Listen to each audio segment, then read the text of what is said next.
Space Delta 18 National Space Intelligence Center is the Space Force's service intelligence center, much like all other services have a service intelligence center. In fact, we're the only service intelligence center whose sole focus is space. Something happened after Space Force Delta 18 made a discovery connected to Giza, and the unit went completely dark. No statement, no briefing, no explanation of any kind. Before the silence, they had done one strange, specific thing. They placed the Sphinx of Giza on their official military emblem. This is the unit that watches the most critical band of orbit above this planet, the ring that GPS, missile warning, and nuclear command all run through. Space Delta 4, in a nutshell, is responsible for missile warning and missile tracking across the entire enterprise. We are the all-seeing eye, looking for missile threats that impact the entire globe, not just North America. They had 1,000 symbols to choose from. They chose that one. And then a researcher mapped the geometry cut into the Great Pyramid, an angle drilled through solid stone 5,000 years ago, directly onto the orbital path this unit patrols today. The geometry matched. The unit said nothing. And no one, not one journalist, not one senator, has ever made them explain why. The Sphinx on the seal. What you are about to see is sitting in plain sight on a government fact sheet that almost nobody has read. September 2025, Wright-Patterson Air Force Base, Ohio. America's most classified space intelligence unit quietly opens a new operations floor. No cameras, no press conference, no public statement of any kind. The unit is called the National Space Intelligence Center. Space Force commanding officer reiterated his intent to have the National Space Intelligence Center co-located with NASIC at Wright-Pat, formerly Space Delta 18. Their job is to track everything that moves in the Geosynchronous belt, the ring of orbit sitting 22,300 miles above Earth's equator, where civilization's most critical infrastructure lives. GPS, military communications, missile warning, the systems this civilization depends on to function. And when they designed the official emblem for that mission, they chose one symbol. Not a satellite, not a launch vehicle, not a radar array scanning the sky. A sphinx. The same stone figure that has sat silent on the Giza Plateau for thousands of years, watching, saying nothing. The official explanation for that choice is 4 words: wisdom, knowledge, and challenges. That is the complete public record. No elaboration, no press conference, no follow-up documentation, no journalist has pressed them on it. No congressional testimony has touched it. Space Delta 18 was activated in June 2022, named for the Space Force becoming the 18th member of the U.S. intelligence community. Their mission is to track every threat in the Geosynchronous belt. To do that, they operate a classified program called GSSAP, the Geosynchronous Space Situational Awareness Program. These are not passive satellites. They physically maneuver close to other spacecraft, sliding up alongside them in orbit to photograph, analyze, and identify them. 6 GSSAP satellites are active right now. It's been described as the space-based version of Neighborhood Watch. The US has sent 2 military satellites into orbit to get a greater insight into other countries' activities there. 2 more launch in early 2026. It's been described as the space-based version of Neighborhood Watch. The US has sent 2 military satellites into orbit to get greater insight into other countries' activities there. And, as of mid-2025, the National Space Intelligence Center has quietly expanded from 2 intelligence squadrons to 4. They doubled their analytical capacity in 3 years. The official reason: increasing demand. Increasing demand for what exactly is not specified. At first glance, the Sphinx looks like a design choice, a graphic designer reaching for something classical. But then the United States Space Force fact sheet surfaced, and the language stopped cold. The document does not say the Sphinx represents strength, protection, or vigilance. Those are the standard vocabulary of military unit emblems. This document says something different. Reading verbatim, the Sphinx gazes upward, drawing the viewer's eye from the past into the future and the blackness of space. Upward into the blackness of space, in the official document for a unit that watches a specific ring of orbit 22,300 miles above the ground. But that is not the word that matters most. According to the document, the Sphinx sits omnipresent over the world. Omnipresent. That is a theological word. It belongs in Scripture, not a military fact sheet. You do not reach for that word by accident. You reach for it when you want to describe something that is everywhere at once, that sees everything, that cannot be hidden from, that has no gaps in its awareness and no limits on its sight. Whoever wrote that word into an official United States Space Force document knew exactly what they were saying. It is not metaphor, it is precision. The unit watching geosynchronous orbit is omnipresent over the world in exactly the same way those satellites are. Is a uniform structure. There's several pillars, and all of this is like very, very, very weird. Yeah, 600 meters descending down those cylinders, and then there's more stuff below it, and then there's additional structures inside of it. Yeah, that was crazy. A permanent, unsleeping eye that nothing on the surface below can escape. And nobody has been asked to explain it. Not once. The unit went dark on the question of why they chose this symbol, what they know about this plateau, and what the geometry underneath all of it means. It is a uniform structure. There are several pillars, and all of this is very, very, very weird. Yeah, 600 meters descending down those cylinders, and then there's more stuff below it, and then there's additional structures inside of it. Yeah, that was crazy. That silence does not feel accidental, and this is where things stop being symbolic. The geometry. In the 1990s, a German engineer named Rudolf Gantenbrink built a small robot specifically designed to explore the narrow internal shafts of the Great Pyramid. Not the main corridors, the shafts that dart outward from the burial chambers at precise angles, cutting through tens of meters of solid stone in ways that should have been structurally catastrophic to build. They are too narrow for a person. They serve no obvious architectural function, and they were built with a precision that still generates serious debate among engineers today. Gantenbrink sent his robot into the southern shaft from the king's chamber and measured the angle. The result was 45.0 degrees. Not approximately, not roughly. Precisely 45.0 degrees through tens of meters of solid stone, held to a fraction of a degree of perfection across the entire length of the passage. Let that land for a second. Someone carved that tunnel by hand through the heart of the largest stone structure in human history and hit a perfect geometric constant. That is not an accident of construction. That is intent encoded in stone. According to astronomical analysis by researchers including Virginia Trimble and Alexander Badawi, the shaft aligns to the transit point of Al-Nitak, the brightest star in Orion's belt, as it crossed the Giza meridian around 2480 BCE. They pointed it at a specific cluster of stars in a specific position in the sky, at a specific moment in time. Now, here is the part that nobody talks about. Orion's belt sits at approximately 0 degrees declination. That is the celestial equator, the band of sky that runs directly above Earth's actual equator. The geosynchronous belt orbits at exactly 0 degrees inclination above Earth's actual equator. The same plane, the same geometry, one encoded in stone 5,000 years ago. Understandings of mathematics that they interlined into these structures, which clearly say they possessed some advanced knowledge of the constellations. One currently patrolled by classified US military satellites, and the unit that patrols that second belt chose the guardian of the plateau, encoding the first as their symbol.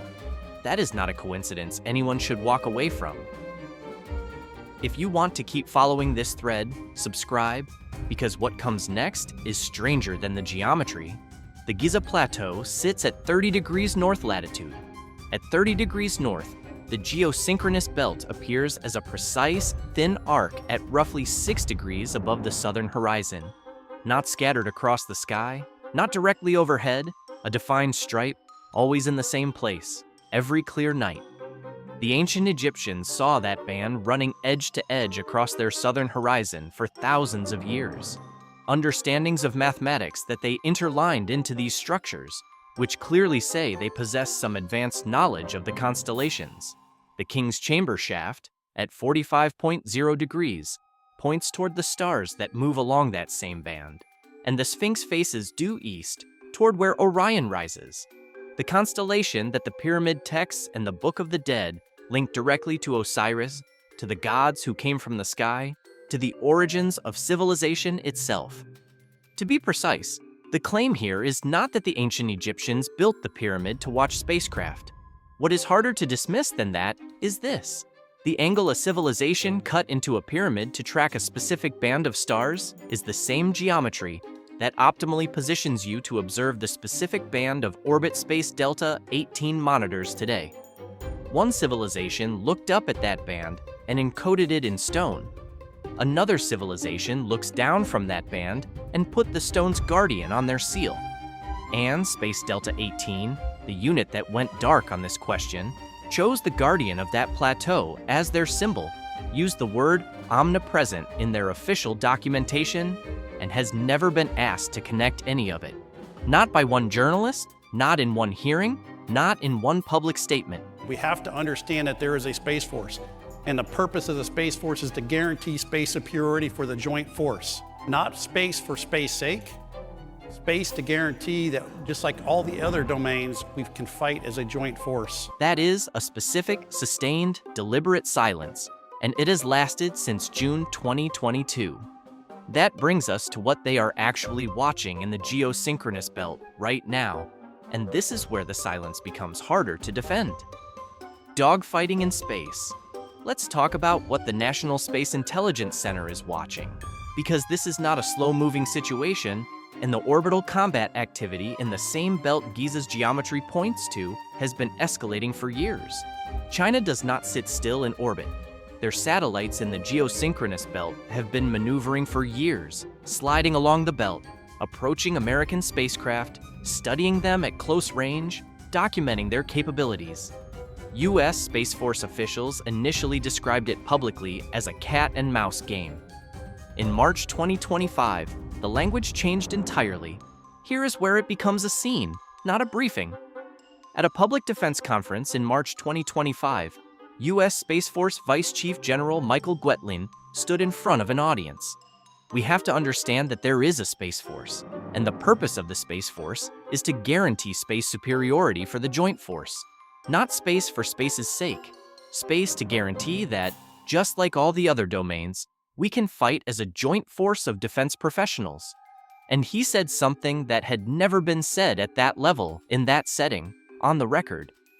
5 Chinese satellites had been observed maneuvering in and out and around each other in synchronicity, under deliberate control. He called it dogfighting in space, his exact framing. They are practicing tactics, techniques, and procedures for orbital combat from one satellite to another. The word he chose was not maneuvering, it was not activity, it was dogfighting. That word choice was deliberate. A senior Space Force officer used the language of aerial combat to describe what is happening 22,300 miles above, in the belt that Giza's shafts point toward. 5 objects moving together in a belt that GPS, military communications, and missile warning systems all depend on. 5 objects rehearsing for something. Here is the part nobody is reporting. The data confirming that Chinese orbital combat training came not from a classified government sensor, not from GSSAP, not from Silent Barker, not from the 4 classified squadrons, but from a private company called Exoanalytic Solutions, a commercial satellite tracking firm with ground-based telescopes. The unit with 4 classified squadrons and 6 dedicated surveillance spacecraft, and the public confirmation of what those squadrons are watching came from a company that any government or corporation can contract with. That is a managed release. What gets confirmed publicly and through whom is a decision someone is making deliberately.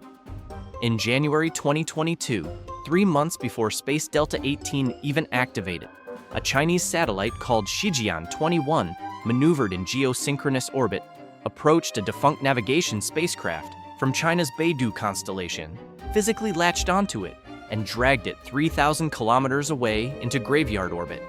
They moved a satellite, grabbed it, and relocated it. The U.S. Space Force watched it happen. Commercial trackers documented it. The The US response was 3 sentences.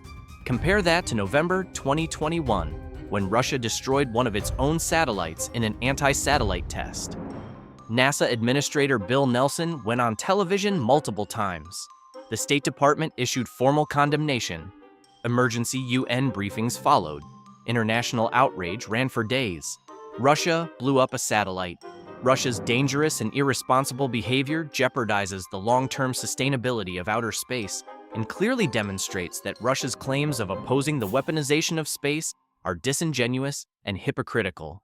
The world responded. China grabbed one, moved it 3,000 kilometers, and dropped it in a graveyard orbit. 3 sentences. The capability to physically relocate a satellite in the belt that missile warning and nuclear command run through. And the official response is 3 sentences. The asymmetry of that silence tells you more than any of the statements do. Space Delta 18 went dark on Shijian 21 in the same way it went dark on the Sphinx. The information exists, the explanation doesn't. And that was before China removed the last remaining physical constraint on everything it can do in the belt, the refueling station. In January 2025, China launched the first on-orbit refueling station in geosynchronous orbit, the first of its kind in the history of spaceflight. Let that land, a satellite that can refuel other satellites indefinitely, changing everything about what is possible in the belt. Before this, every satellite in geosynchronous orbit was operating on a countdown, a fixed amount of propellant, a finite number of maneuvers, a predictable lifespan. Planners on all sides could estimate when a satellite would run dry, when it would stop maneuvering, when it would become fixed and predictable. That entire strategic calculation is now gone for any Chinese spacecraft that can reach the refueling station. A spacecraft that can refuel does not run out of options. It does not become predictable. It does not stop. The rules of orbital strategy changed in January 2025. The announcement was not on the front page of any major newspaper. And the unit watching the belt where all of this is happening, the unit with the Sphinx on its seal, the unit that used the word omnipresent, the unit that went dark on every question connecting Giza to its mission, that unit is watching. Silent Barker, the classified program running alongside GSSAP in the geosynchronous belt, is almost impossible to find in the public record. It is called Silent Barker, a constellation of classified satellites built in collaboration with the National Reconnaissance Office, the NRO, America's spy satellite agency, the organization that designs and operates the country's most sensitive intelligence satellites and almost never appears in public at all. General Stephen Whiting, commander of U.S. Space Command. Capabilities provide the PLA with the ability to command and control their forces far from their own shores and provide them enhanced situational awareness, enabling them to monitor, track, and potentially target U.S. and allied forces. He said in March 2024 that he had personally traveled to the NRO for a classified briefing on Silent Barker. He stood in front of reporters and cameras afterward, and this is what he said. Silent Barker is a very important program for us. 1 sentence. That is the complete unclassified record. Here is the part nobody is reporting. A classified surveillance constellation in the most contested orbital band on Earth, run by the Spy Satellite Agency, operated by a unit whose emblem invokes ancient Egypt and whose official language invokes scripture. And the sum total of what the public has been allowed to know about it is 1 sentence from a general who drove to the NRO and came back with a briefing he cannot share. The name itself tells you something. Silent Barker. Something that watches without announcing. Something that sees without being seen. That naming convention is not accidental either, and the silence around it carries the same texture as the silence around the Sphinx. A closed door with a word on it that technically means nothing and actually means everything. More time has gone into searching for a second sentence about Silent Barker than should be necessary. There isn't one. What comes next is what fills that void. Stealth and disappearance. The December 2025 defense bill added $1.2 billion to Space Force research and development, split between low Earth orbit data transport and space-based missile warning. The classified programs feeding the National Space Intelligence Center are not described in the bill. A new space intelligence production cell opened September 26, 2025, linking live intelligence directly to orbital operations in real time. That cell is operational right now. China is on pace for 100 orbital launches in 2025 alone. They have doubled their total on-orbit payload count compared to 2024. 2 separate mega-constellations are being built simultaneously, and this is where it stops being background and becomes alarming. Brigadier General Brian Sidari, the Space Force's Deputy Chief for Intelligence, said in September 2025, quoting him directly, "It is concerning how fast they have done it, not the capabilities, the speed." In December 2025, China's experimental Xi'an-24 satellites. China has launched a new pair of satellites into orbit to conduct technology tests aimed at improving space object detection capabilities. The same family that performed the dogfighting maneuvers General Gitlein described were observed by Space Force tracking systems with progressively smaller radar signatures. The first satellite in the series had a normal return. The second was measurably smaller. The third was smaller still. That is a deliberate engineering progression. China is reducing the radar cross-section of its orbital combat platforms, building stealth into objects that orbit 22,300 miles above the Earth, making them harder to find, harder to track, harder to target. And one of those satellites spent 5 weeks completely invisible after its September 2025 launch, gone from the public database of on-orbit objects for over a month. Not malfunctioning, not lost, demonstrating. It showed that it could disappear, that a satellite could enter the geosynchronous belt, vanish from every tracking system the rest of the world has access to, reappear when it chose, and that no public authority would explain how or why. That is not a malfunction. That is a message. And the unit watching that belt, the one that went dark on the Giza connection, the one with the omnipresent Sphinx on its seal, that unit has 4 classified squadrons watching a belt where satellites are now practicing combat and then going invisible. What happened next was the part that made the whole picture snap into focus: orbital warfare. In February 2026, the Space Force activated a prototype spacecraft under Mission Delta IX, described by Space Force commanders as the only dedicated orbital warfare unit in the US government. Their commander said they are practicing maneuvers to deliver offensive and defensive capabilities that are, his exact word, precise. Not broad, not deterrent, precise. You do not use that word for general deterrence. You use it when you have already identified specific targets in a specific location and are rehearsing what you intend to do to them. The X-37B, the Air Force's unmanned reusable space plane, landed at NASA's Kennedy Space Center shuttle landing facility on Sunday. The X-37B orbital test vehicle, Mission 4, or OTV-4, conducted on-orbit experiments for 718 days during its mission. The classified military space plane that has spent years at a time in orbit with almost no public disclosure of its activities, performed a maneuver in 2024 that had never been documented before. Aerobraking, dipping into the upper edges of Earth's atmosphere to use drag to shift orbits rapidly without burning onboard propellant. It maneuvered to a different orbit without announcement. The Space Force confirmed it happened. They did not confirm what orbit it moved to. They did not confirm what it was doing before. They did not confirm what it was doing after. A first-of-its-kind maneuver from a classified spacecraft in the most contested domain above this planet, surrounded by the same quality of silence that surrounds the Sphinx, the refueling station, Shijian-21, and Silent Barker. Here is what you are looking at when you step back from each individual program and see them together. You have a unit with a classified emblem connection it will not explain. A surveillance constellation acknowledged in one sentence. An adversary that grabbed a satellite and moved it 3,000 kilometers, while the official response was 3 sentences. An on-orbit refueling capability that eliminated the last physical limit on what China can do in the belt. Stealth engineering that can make combat satellites disappear from public tracking for over a month. and an orbital warfare unit practicing precision maneuvers against targets it will not name. Each of these facts has a conventional explanation when examined alone. Together, they describe a domain that is already contested, already militarized in ways the public has not been told, and already being shaped by a unit whose emblem reaches back 5,000 years to the same geometric plane it patrols today. The pattern is consistent. The unit watches, the program expands, the silence holds.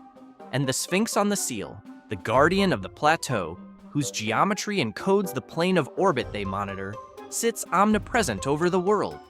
What should be happening?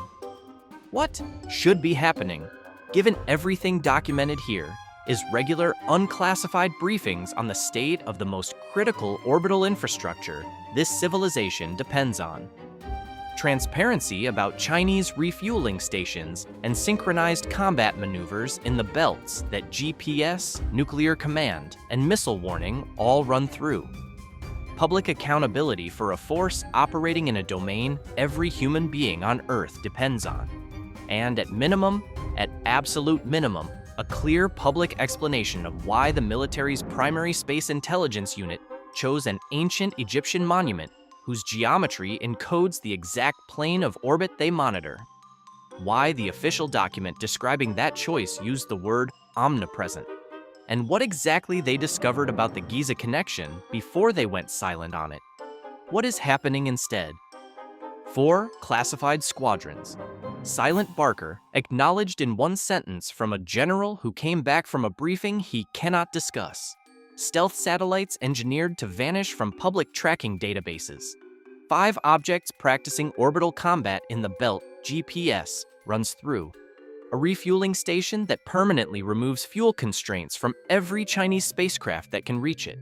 An orbital warfare unit rehearsing precision maneuvers against targets it will not name. A classified spaceplane executing an unprecedented orbital shift with no explanation of what it moved toward, and the word omnipresent on the seal of the unit watching all of it. A unit that went dark after this Giza discovery and has not explained why. The Space Force publishes detailed explanations of every emblem element for every unit in every mission area.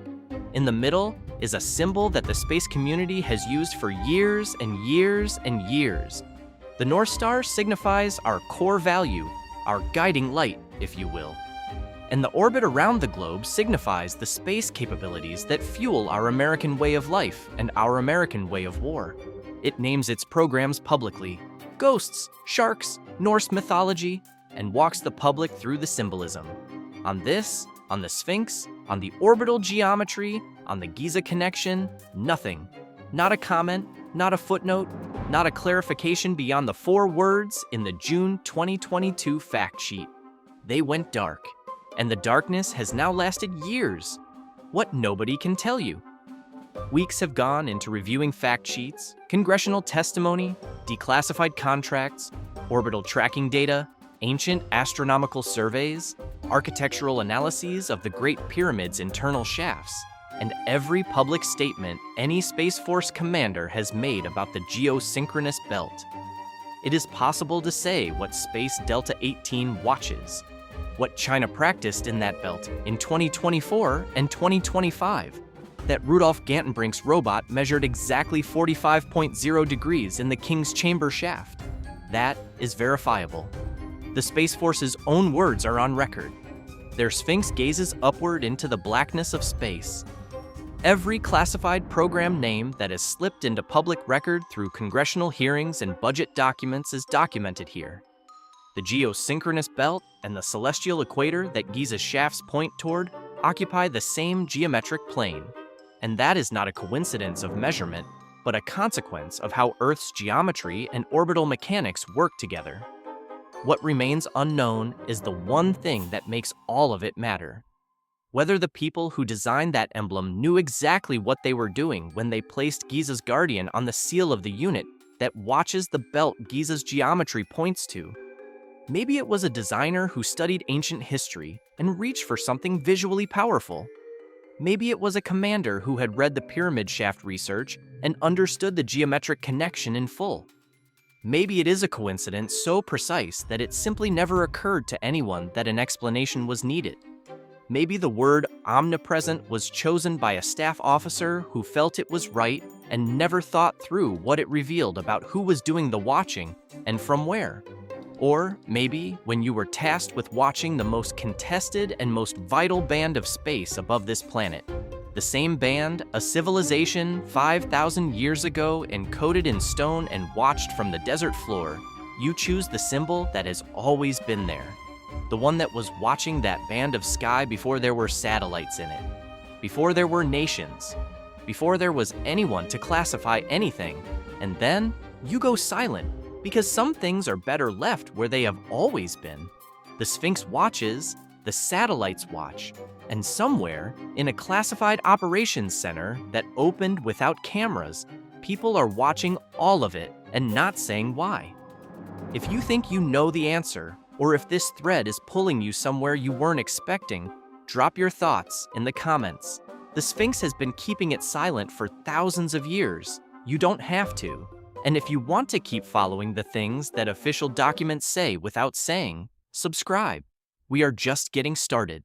And where this goes next is not somewhere the fact sheets will take you.